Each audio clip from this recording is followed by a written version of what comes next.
So us kids had two daddies instead of one. And he was both of them was as fond of me, and I reckon, as ever was. They wasn't perfect, they was human. But they were good people, and everybody in the community looked up to them. Because they were. If there's men of the word, if they told you something, that was it. I don't know. It never has been clear to me whether my granddaddy homesteaded the land or whether he bought it. We had an 80-acre piece of land in Henry County, Alabama, 13 miles north of Abbeville, Alabama. It was a big log house.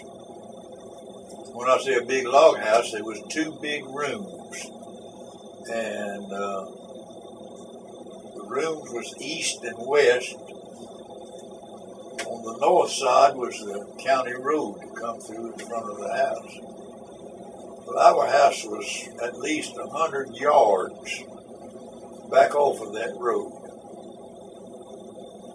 We had two driveways. One come in on one side of the house and went out on the other side.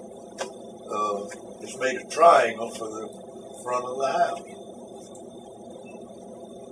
We had fruit trees all around the house. In the front, in that triangle, was 5 big pecan trees. We had two big fig trees. We had 2 apple trees, several peach trees, and a big black walnut fruit tree. Did I say we had apple trees? Yeah. Well, we had apple trees. And so we would take that fruit, we would preserve the figs, all that we could use. The peaches, we would can what we wanted, what we could, and then we'd dry a bunch of them. Take those peaches, and we didn't have insects to bother them or anything. You could just go out to the peach tree and get a peach and eat it because there's no spray or anything else on it.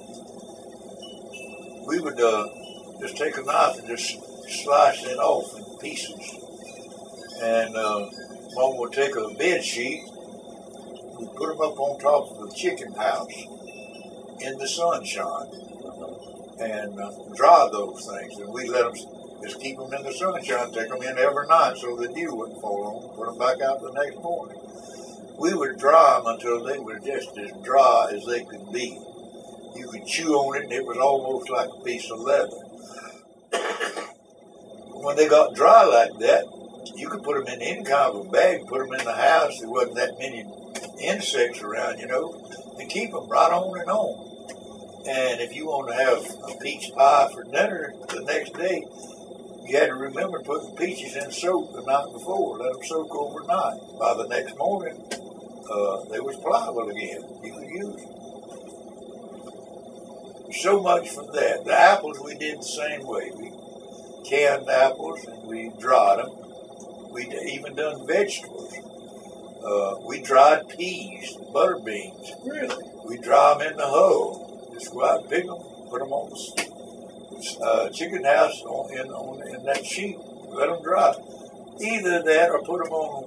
We had what we used it for was to sun beds. That's a lost cause today. But all the beds was either a made out of cotton filler or feathers. And they would get tacked down. So in the spring, on a beautiful day, we just roll them things up and take them out and put them on. We had 4-inch hog wire up about 3 or 4 feet high, where you could just comfortably just take one off your shoulder and just throw it across that wire, roll it out, and let the sun shine on it. You talk about a good feel. When you went to bed at night, that bed that had been out in the sunshine all day long, now that was a good, soft feeling. And smell, there's nothing in the world smelled like a fresh sun bed mattress. So it fluff them up, huh? It would just fluff them up. They don't look like they're going to burst in the kitchen. I'll be darned. And it was just so soft. Felt so good. They had cleared up enough land. We had a pretty good sized farm. We raised corn, cotton, peanuts. That was our money crop.